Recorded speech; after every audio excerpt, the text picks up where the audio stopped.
আমি এখন ধূপগুড়ি হরিণখাওয়ার মধ্যে আছি। এই যে শসাগুলো দেখতে পাচ্ছেন, এদিকে প্রচুর পরিমাণে শসা চাষ হয়।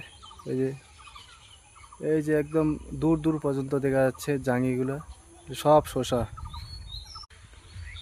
এই যে দেখতে পাচ্ছেন, ভালো করে দেখে নাও, এটা হচ্ছে শসার জাঙ্গি। আজকে সকালবেলা শসা উঠানো হয়েছে। এই দেখতে পাচ্ছেন শসা একটু কম দেখা যাচ্ছে, তো কালকে আবার ছিঁড়বে। এই যে শসাটা দেখতে পাচ্ছেন, এক আঙুলের মতো আছে, এটা কালকে দেখবেন এত বড় হয়ে গেছে। কালকে বাজারে নেওয়ার মতো যোগ্য হবে এটা। এই যে দেখে নাও, ঢিপিগুলো দেখতে পাচ্ছেন কত বড় হাইট। ডাউন মাটি তো, তার জন্য ঢিপিগুলো হাইট করা হয়েছে। এই যে জল পাসিং হওয়ার কোনো বুদ্ধি নেই, এই জলটা এখানেই থাকবে, তাতে অসুবিধা হবে না। প্রচুর পরিমাণে দেখো শসা। এই যে যত দূরে তাকাবে ততই শসা শুধু।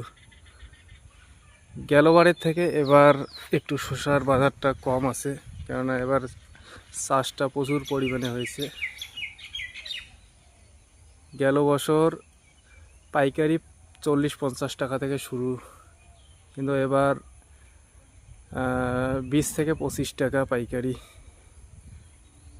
এখনও জাঙ্গি ঢাকে নেই, ঢাকলে আবার একটু আমদানিটা আরও কমে যাবে, বাজারটা ঘাটবে।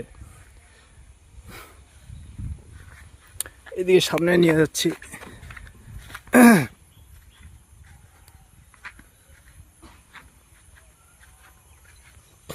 এই যে দেখো, শসায় শসা শুধু।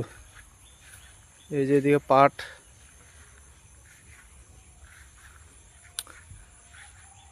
আজকালকার দিনে ওয়েদারটা খুব খারাপ, রৌদ্র উঠে না, প্রত্যেক দিন শুধু বৃষ্টি হয়।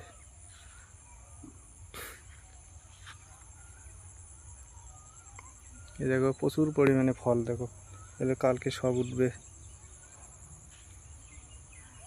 এই যে এদিকে দেখো কত শসার জাঙ্গি, এগুলো সব পাটা।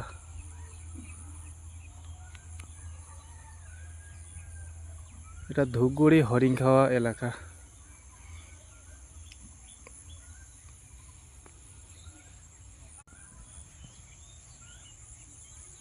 এদিকে দেখতে পাচ্ছেন শসার জাঙ্গি।